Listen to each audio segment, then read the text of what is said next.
it's not always, I will be honest with you, Will, it's not always a walk in the park, but it's certainly, at this point, I wouldn't change it for anything. Not that I can, but I wouldn't change it because it's made me, it's special to me. And so whatever challenge you have, make it something special, because that's, and own it. It's something that you have that someone else could learn from. Hey, listeners, welcome to another episode of Light Beyond Limits, the podcast where we talk about the breakthroughs and the stories that we have had with our limitations and the lessons that we learned from it. My name is William Blake, and today we have a wonderful special guest, Erika Bestor. Erika Bestor was born and raised in Provo, Utah. She and her older sister were born with a neurological birth defect called Spina Bifida. Erika walking with leg braces and her sister in a wheelchair. She graduated from BYU and UVU with a bachelor's degree and has been able to sing in various concerts with her father, Emmy Award-winning and Grammy-nominated composer Kurt Bestor. Erika has a great desire to be a teacher. She loves to sing, has played the piano for 30 years, writing songs and singing for whoever will listen. She participated in several musical theater productions at the Sierra Theater, even doing some challenging choreography. She always says, as long as you're doing what you love, you can handle anything. She is a firm believer that whatever challenges happen to us, there is an immeasurable strength inside of us to get through anything. Erika, thank you so much for being on the show today. Thank you, Will. It's good to be here. Oh, so good to be here. Just to start off, I would love for my audience just to really hear from you about what is your story about the challenge that, we've talked about it, but listeners haven't heard about it. Mm-hmm. Your challenge with Spina Bifida and the whole story that wraps around it. Yeah. So as you mentioned in my bio, I have an older sister that's 7 years older than me, and she was born in the early 80s where spina bifida wasn't even a thing. Like she was born and it was like my parents didn't even know she had it until she was born. And so they really weren't able to do a lot for her that they were able to do for me. And even now, 30 some years later, they have so much technology to do with spina bifida and with those kind of things. And so none of our family members knew what it was. Nobody has it in our family that we're aware of. So that my parents were just learning as they went along, and they, we owe so much to Primary Children's. I want to give them a shout out in Salt Lake City for various checkups that they did for us. Utah Valley Hospital in Provo, which is where we were born. We did a lot of surgeries there. So I haven't had it as hard as my sister has had, but she has 3 kids, and it's just all we've ever known. And so my parents were just kind of learning as they went, as they raised us. And so, we've learned a lot about, taking care of ourselves the best we knew how. We've learned about orthopedic things, like I wear braces, as you mentioned. Kristen's in a wheelchair, so we've had to just learn. And we drive with our hands, so we've had to adjust, make a lot of adjustments, but it's been really good so far. And I've heard so many stories about, people that were born without arms or legs, or, that are blind or that are deaf, or, I have some experience with American Sign Language, knowing that language. And so I've learned to say it could be much worse, putting myself in another person's shoes. But it's not always, I will be honest with you, Will, it's not always a walk in the park, but it's certainly, at this point, I wouldn't change it for anything. Not that I can, but I wouldn't change it because it's made me, it's special to me. And so whatever challenge you have, make it something special, because that's, and own it. It's something that you have that someone else could learn from. I love your energy. Thank you. It's just so, I love hearing when people do this, because you're more focused on the future, right? You're not solely focused on the past and challenges. Everyone who here knows I have dyslexia, and I struggled with it. Mm-hmm. And had many problems with like depression and bullying and getting teased and feeling lonely. With that, like, a lot of people, and myself included at the time, struggled a lot Mhm. and just focused on that. But it's Yeah. so it's great to hear people who have like gone through it, gone through the challenge, and then come out on the other side. Mhm. And before I ask a question on that, I know I am so curious. How the heck do you drive with your hands? Oh man, I can't tell you who invented it, but whoever did was a genius. So you have hand controls. So the way I wish your listeners could see, but basically imagine holding your hand, holding like your right hand up and your left hand down. So I have any person, yeah, so any person. So Okay. put your fists up. So one up high on the right, one down low on the left. So imagine your legs are your hands. So if Okay. that, can you visualize that? Yeah. So I have what's called a suicide knob on the right to steer. Normally that's illegal for people that are not disabled. And so you can steer with one hand. While you're doing that, you have a gas and brake pedal in your left hand. And so it's a lot of hand-eye coordination. Yeah. So I'm pushing Okay. down for the gas, forward for the brake. I should get a video somewhere out and just demonstrate for you, but that took a lot. I had to do a lot of extra driver's ed for sure to learn how to do that. But yeah, any person can drive my car, for example, but it just has hand controls inserted in there. Oh, that's so interesting. Yeah. My wife, she had ankle surgery a few, I guess several years ago. Mhm. And she sometimes finds it hard to drive just because of, surgery and recovery and everything. I wonder if she would, I don't know if enjoy is the right word, but like um maybe enjoys the right, yeah, enjoy that rather than the gas pedals. Sure. It definitely gets tiresome when you're on the freeway or doing long road trips. Your hands are just driving. Like I have to take out my hand to like shake it a little bit because it's just right there in my arm. A lot of arm strength for sure. So yeah, she definitely. And I assume there is not much temptation with texting on your phone while Oh my driving. gosh. You know Or are what? we about to hear something that we need to like pause Uh, pause the audio and that? uh-oh, yeah. I definitely have gotten myself in trouble. Like at its stoplight to my temptation because it's like, oh, I can stop and then pick up my phone with another hand and then you can speak into it. So there's that temptation, but you're right. So the like moving your thumbs or whatever, no, can't do that. But speaking into it, yeah, I've kind of gotten myself in trouble. So yeah, so it depends, but you're right. So texting, my parents are definitely glad that that's not tempting or like eating while you drive or just doing stuff like that. So you're right. It lessens the temptation for sure. Lessens it, but probably Lessens not it, but it necessarily doesn't takes it go away. away. Nope. Oh, for sure. Yeah. Oh, that's so funny. I'd love to jump back into your story. And Mhm. I'd love it if we could hear more about kind of the challenges that you went through as you grew up, as well as if there was a pivot point or a transformation point to where you kind of just switched your mindset of, instead of seeing this as a challenge, maybe I'll learn to adapt or grow with it. Do you know what I'm asking? Sure. Yeah. Yeah. So I can, and you can also probably attribute this to our growing up. Like you and I think are similar in age. So cyberbullying was not a thing really growing up, and so we didn't have to deal with Facebook and all this stuff. But I do remember at 6 years old being called a penguin because that's how I walk. And so I remember that, and and I'm still dealing with this staring. So a lot of kids, and I don't really, kind of excuse the kids because they don't know what a disability is. And so as people I would walk, they would look at me like their eyes would be following my legs. And so they would go, "Mommy, mommy, why is she walking like that?" I still hear that from time to time. But I've just learned to adapt to it.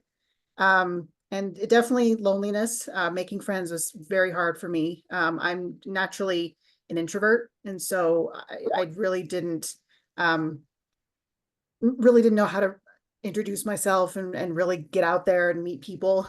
And so it took a lot of work, but definitely, and having romantic relationships. I didn't really date in high school, um, because I was very self-conscious and still am to a point, but I was very self-conscious in will they accept me? Will they be able to handle my challenges? Because I do come with, extra things, but it's just sometimes, and I think how I want to say the word wired, but I think how we are naturally, if we see something that we're not used to, it creates that fear.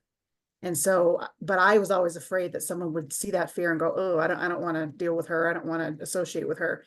And when my parents tried their hardest to incorporate with my sister and I to say you're as normal. You know, I hesitate to use that word too, but you're as normal as anyone else. You're just a little bit different, but that's okay.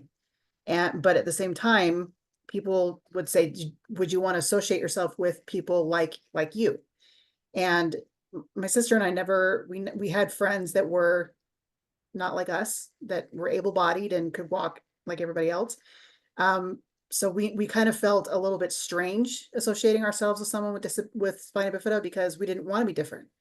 And so I think the hardest, most challenging part of my growing up years was making friends, because I was afraid they'd abandon me. I was afraid they'd judge me. I was afraid, they were not in it for the real reason. And plus my dad was very well known at that point. He was building his career, and, we had a nice house. We had an elevator in my house growing up because of my sister.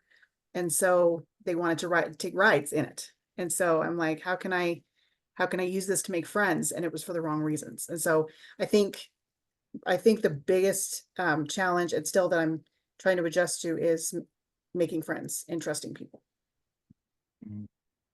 Yeah, and it seems like whenever we kind of get in our own minds with that, Mm-hmm. because I know I'm with you. I still have that trust issue. It's like when my challenges come out, when people get to know more of the real me, am I willing to let myself be vulnerable, and will they stick around if they know Exactly. me?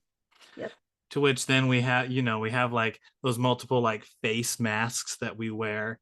We're Mm-hmm. like, when I'm out in public, I wear this mask. When I'm with my friends, I wear this mask. And then when I'm by myself, I take off the mask, and I don't like what I'm looking at. Absolutely. Um, Yep. And yeah, if I could just share a story real quick, please do. the best friend I had growing up, she and I were going to a class. I can't remember what it was, but we were going to a class, and we went down to the parking garage, and I was trying to find a handicap spot. And so she was kind of, I can't remember, I think it was because I couldn't find one or something, but I said, I'm just trying to find a handicap spot. And she said, just randomly, she said, I'm sorry, I just don't see you that way.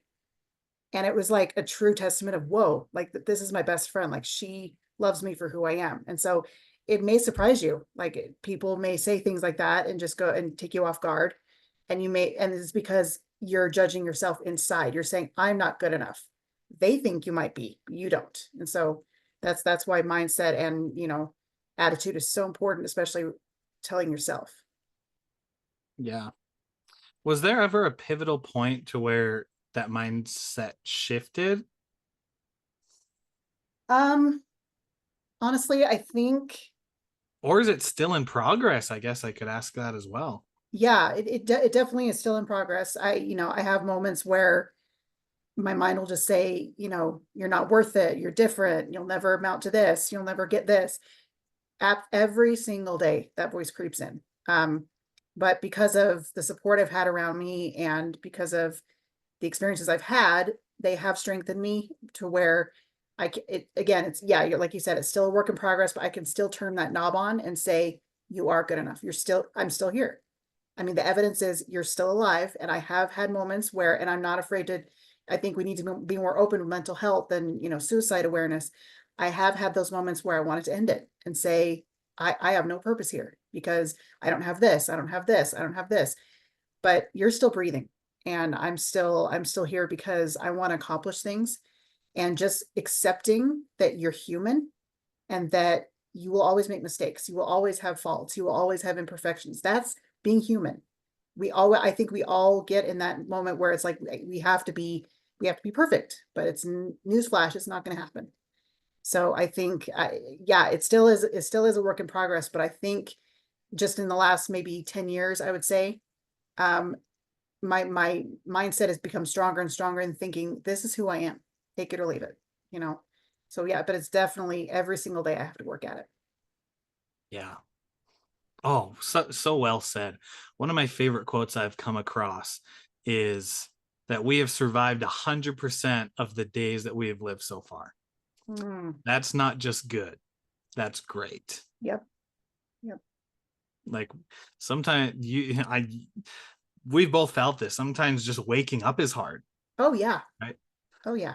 But I feel every time that we just start doing something to help serve others helps us get more out of our head and helps us be able to live with the things that we have. Mhm. So jumping to, it feels like we're like in a kind of like a solemn meditative type vibe. I want to jump to a more exciting one Okay.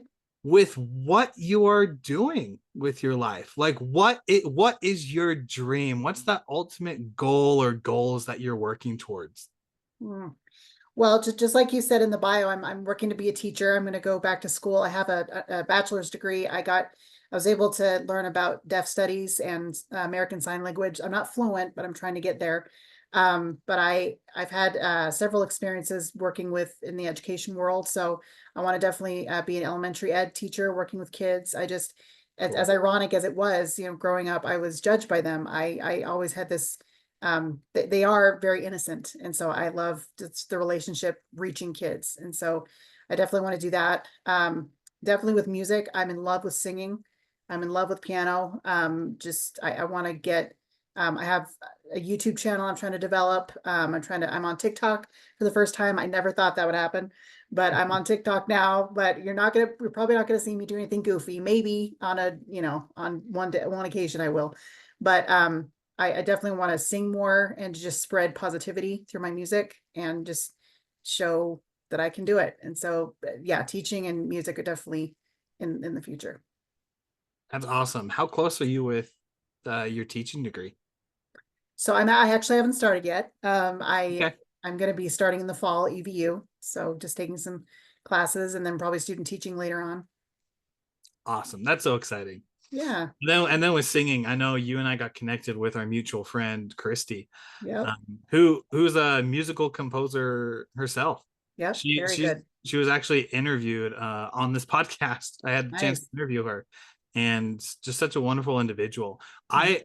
I'd love to hear more about what singing means to you, Mm. because for me, I for a couple of years I've distanced myself from music. Not really intentionally, but I Mm. was focused on self-development and reading books.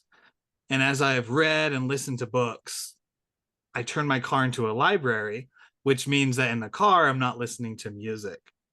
But as Okay. I've kind of slowed down with that and brought music back in, I've found a more enriching life. Mm. So that's for me personally. I'd love to hear from you what music means to you.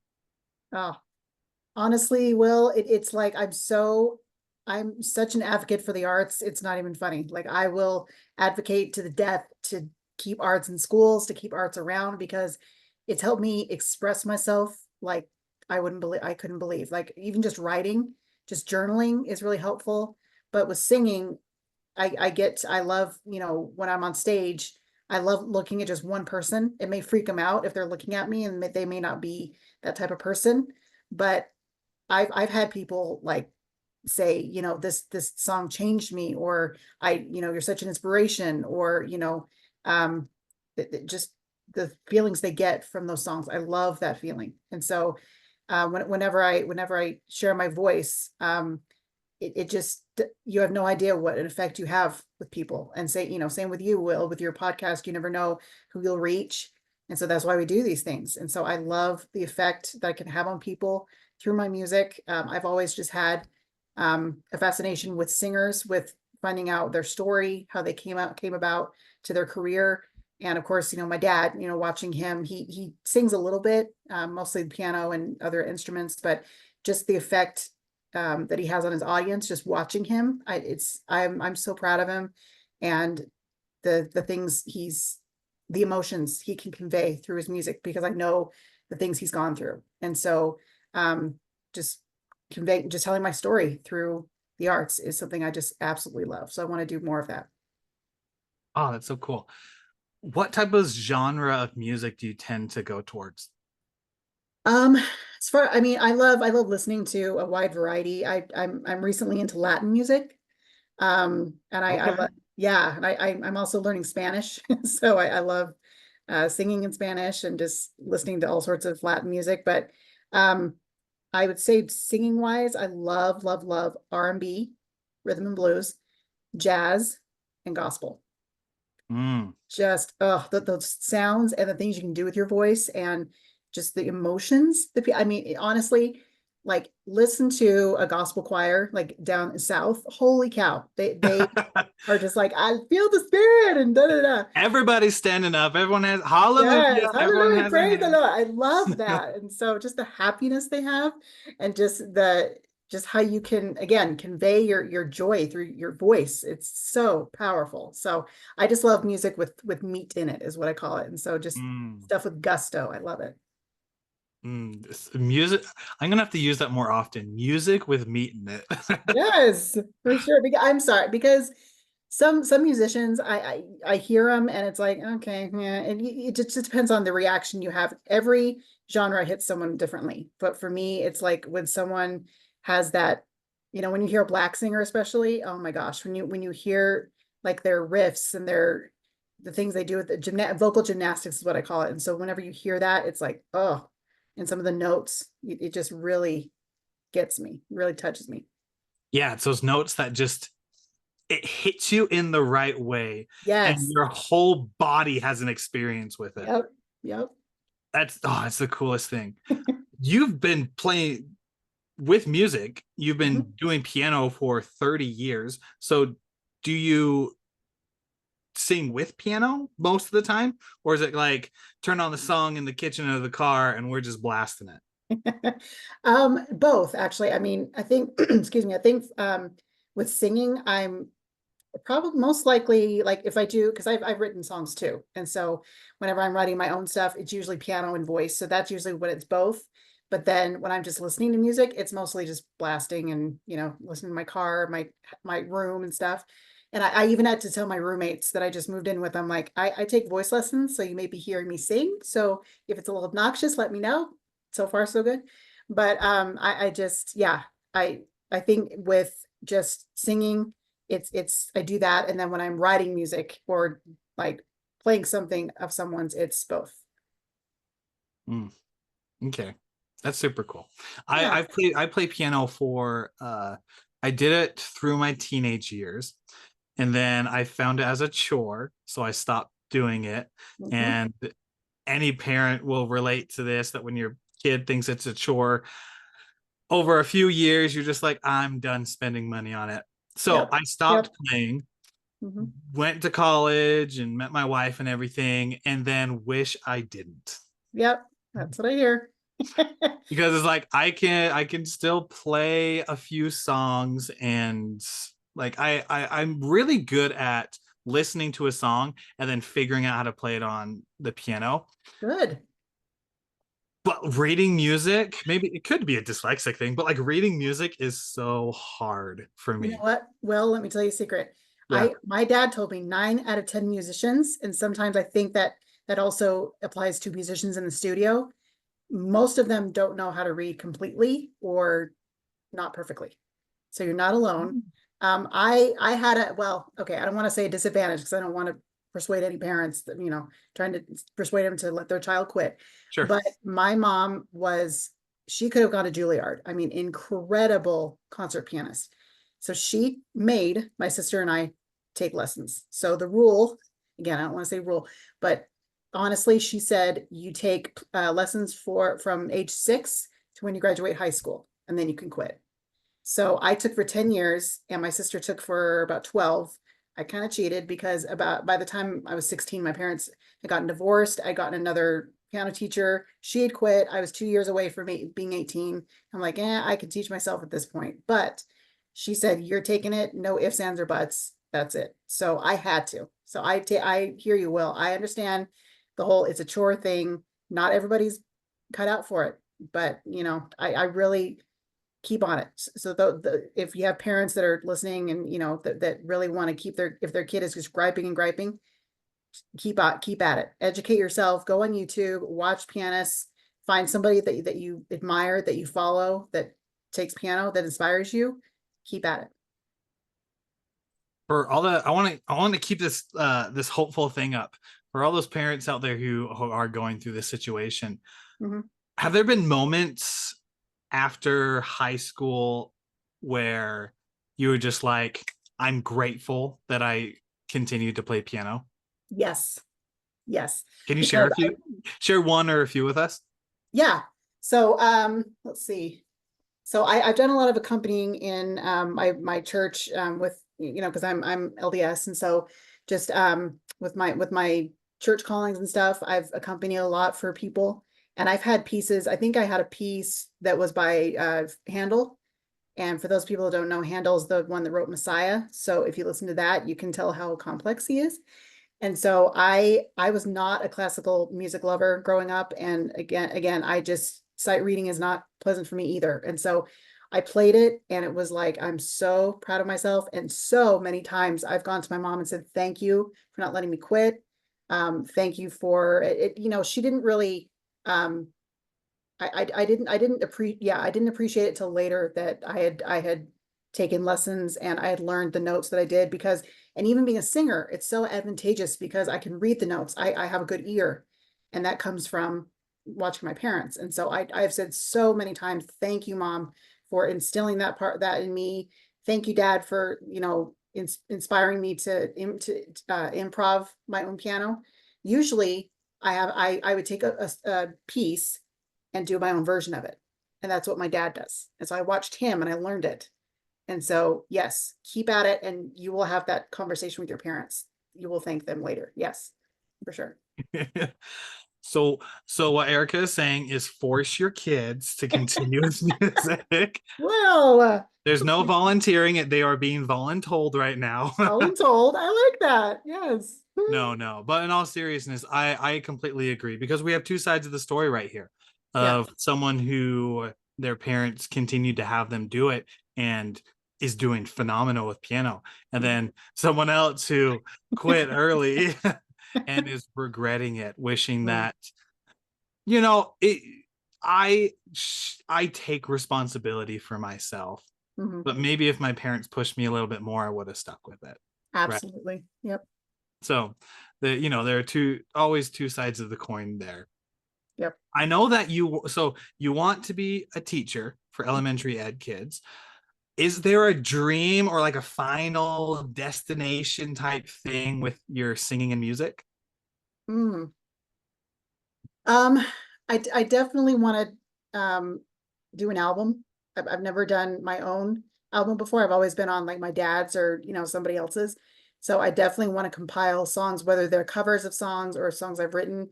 That's definitely a big goal in mind. I've always had that dream. So that's for sure. I want to do an album. What type of genre is the album going to be? Oh, that's well, it's going to be very, very personal. It'll be full of songs like, you know, if you think about my life. Hallelujah songs, Hallelujah. right? Oh, that'll be on there, brother. Absolutely. So there'll be a lot of gospel in there. There'll be some jazz in there. But I want to incorporate songs about just being powerful, just being kick butt, powerful, you know, just take on challenges head on, and you have more power than you think, that sort of thing. So I think That that's kind of the message I want to convey mostly. But yeah, oh yeah, there'll be some gospel, you know, get down with your bad self type stuff. But very nitty-gritty personal stuff too. mm, I can't wait. I can't wait for that to come out. Yes. End of this year, right? That's when it's coming out.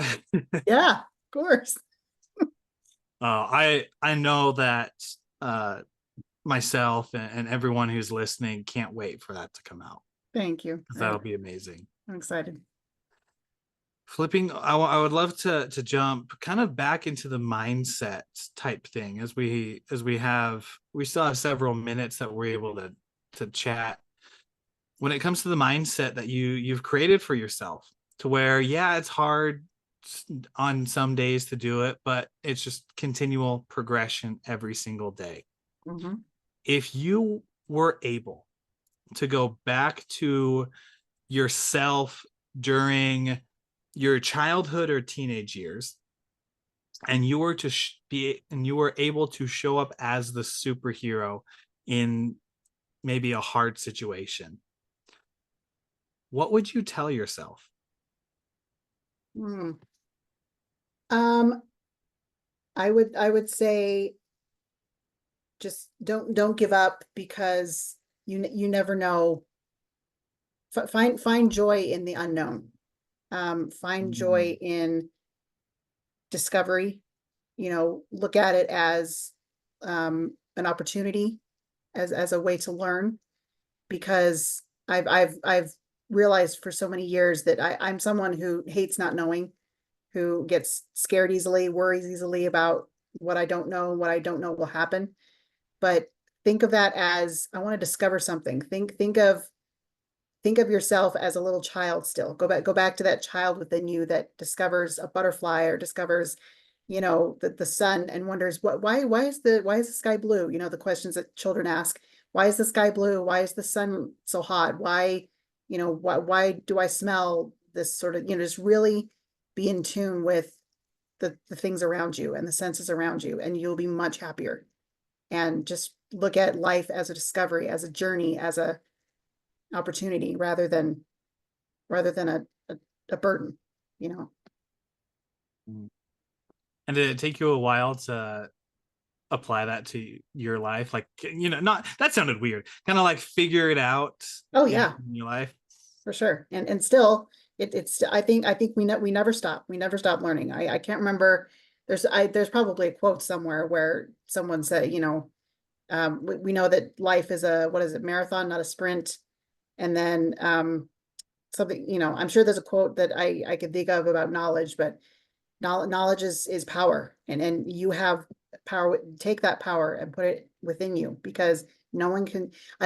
Speaking of quotes, I love the quote by Eleanor Roosevelt: nobody can make you feel inferior without your consent. But I want to change it to: nobody can make you feel anything without your consent. You have that power to allow someone to make you feel a certain way. And one of the things I've battled with is influence. And so that's why having positive people in your life, that's why listening to positive things, that's why, having uplifting things in your life is so important, because our brains, I can't even remember, I think our brains think like 80,000, probably more than that, thoughts a day. And so learning to filter that is such a battle, but it's also a blessing, because you're able to choose what you think. You're able to choose how you react to things. So just take that power and embrace it. Well, well said. That's like I need a little microphone or something, just like a mic drop for when moments like that happen. Yeah. Yeah. What are some daily things that you do each day to help you embrace who you are? Well, I would, maybe I'll share a picture with you, and you can share it with your listener or your website or whatever. But Yeah. I have, like, quote upon quote on my mirror that says things like, I love you, like I love me, like I'm telling myself that I love myself. Or um, you know, let's say I'm capable of whatever comes my way. Or like, let's see if I can remember.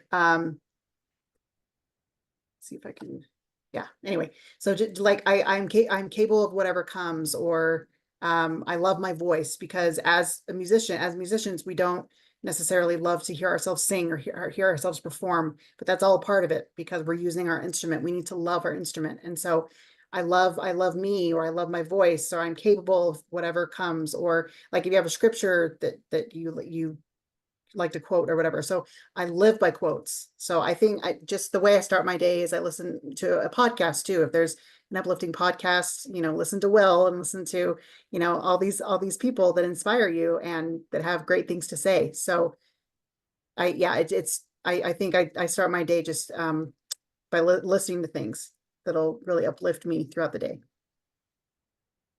That's powerful. And music too. Music, I mean, blast that, Of Taylor course. Swift if you need to, right? Of course. Music as well. Music has to be in there. Right?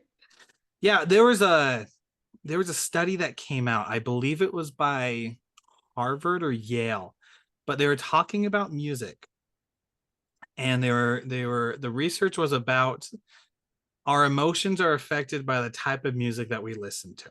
Mhm. And we tend to be in a more of an emotional and more of a down moment when we're listening to songs that are talking about sadness, talking about breakups, talking about things that are just hard. Mhm. On the flip side, when we are listening to enthusiasm and positivity, when we're listening to like I Zootopia, the movie, the Try Everything song, that just came up in my mind. Like, try everything, go out, even when the bird falls, you can still get up and fly away. Like, listening to those music uplifts your attitude. It does. And so I know as a teenager, I was the flip side of this, because I would be like, when I'm in a sad mood, I'd be like, I want to feel better, so I'm going to listen to sad music to feel relatable or something. And I Yes. would never get out of a bad mood. Nope. Lo and behold, I finally flipped it. And when I was in a bad mood, I just listened to good, uplifting music Yeah. that just felt good. Like we were talking about, where like they hit the notes and your whole body has that an experience. Those would get me out of those moments. Yep. And so just to double down on what you said, music is so powerful.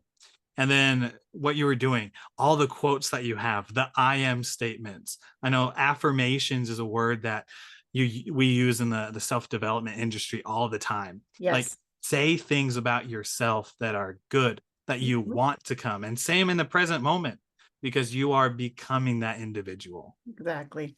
Yep. And I love how you're doing that for yourself. Thank you. Yeah. I even have a vision board in my bathroom where I can see it in the mirror.